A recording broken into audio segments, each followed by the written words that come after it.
morning. I had some interest in a part 2, so I wanted to show you what happens to my bread after it comes out. Well, I shouldn't say bread, my dough after it comes out of the fridge.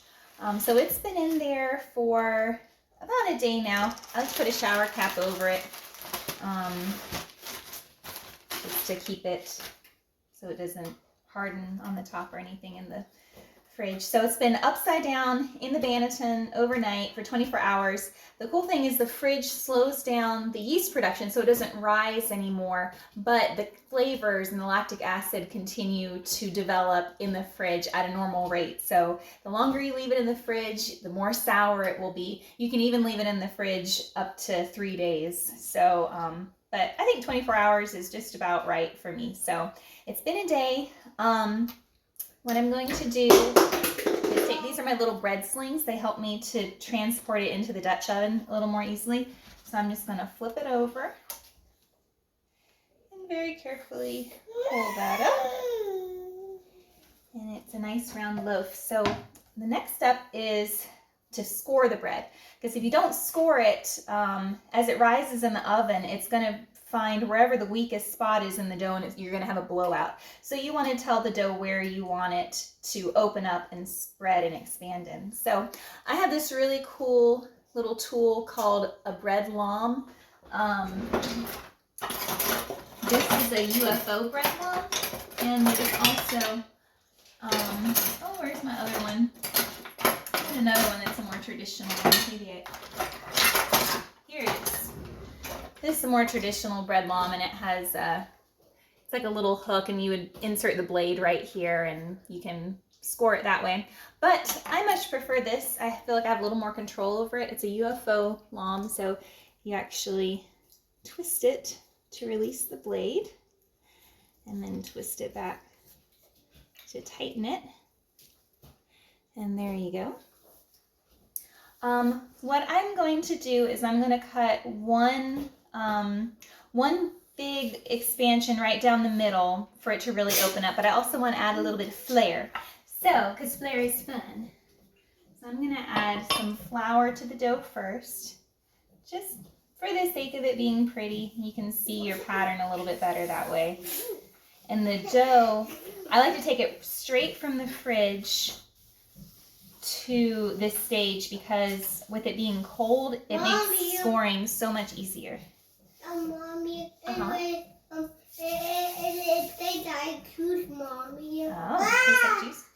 So I'm going to do, this is a very traditional sourdough design, is just to do a little bit of sort of like a wheat pattern on one side and then a big open slit on the other, and hopefully that'll open up and give us what we call an ear. An ear is sort of like this, almost like a mountain ridge down your bread that looks just sort of like an explosion, a bread explosion. So, all right, I'm going to do the wheat first, and I'm going to do just very shallow scores. Anyway, Mommy. And Mommy. okay, we'll see how that turns out. I don't know. I'm still learning this stage. All right, for the ear, I'm going to cut, instead of straight down, I'm going to cut sort of at an angle. From one side to the other, and this is going to be a nice deep score. Okay. We really want that bread. You can see already it's starting to sort of expand. I might even do a second run just to make sure I get a really good ear. We'll make it 3. It's the beauty of sourdough. You just sort of figure it out as you go. Okay, then I'll set that aside and clean that later. Now my Dutch oven has been preheating in the oven, so this part got to kind of go fast, and I might even, well, let's see. Mommy, this See if I can turn this so you can see the oven as well.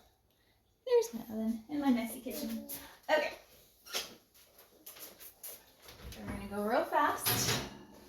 I have a little extra thing I put in the bottom just to prevent burning. I'm going to stick this on, dump it in really fast, get my lid,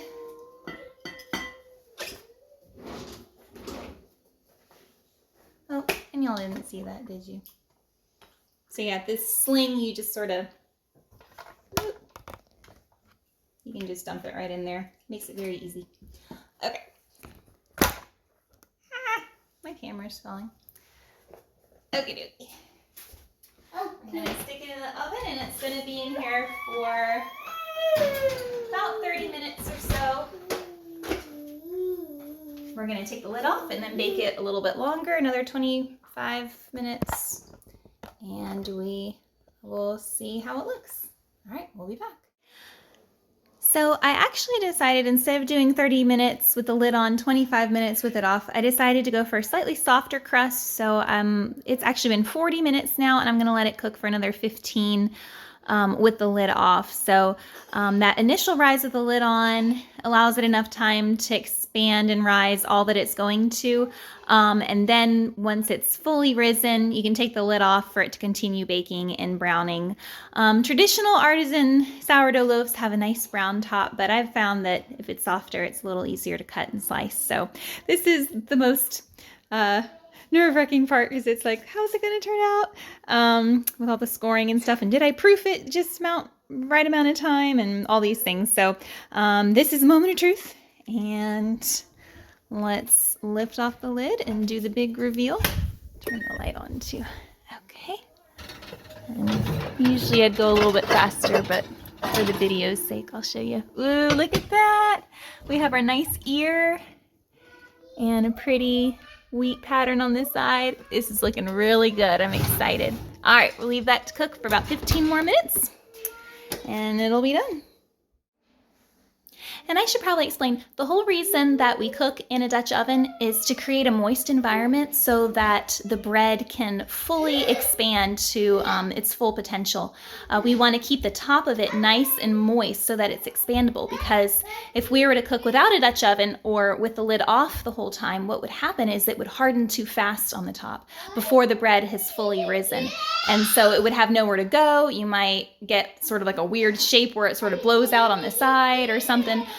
So it's very important to keep that top of the bread nice and moist so that it can fully expand. And then at that point, once it's fully expanded in a nice, moist Dutch oven, then you can take the lid off and brown it on the top and form that nice crust. At that point, it's safe. So that is why we bake in a Dutch oven.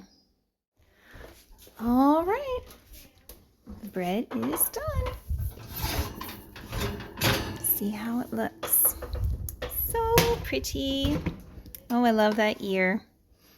Look at that. Nice height. So this is the ear right here. This is called the belly. It's not the biggest belly. If I used higher protein content flour, it probably would be a little bit bigger, but I think it's perfect. So yeah, I'm just going to remove this and that's hot. Let it cool on a wire rack.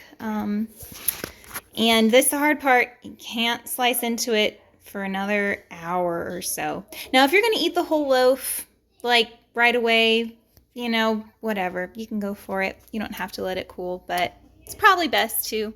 But yeah, there we go. That is our sourdough loaf. And thank y'all for watching. Sorry you can't have any. Unless you want to come over here. If you want to drive over here, you're more than welcome to.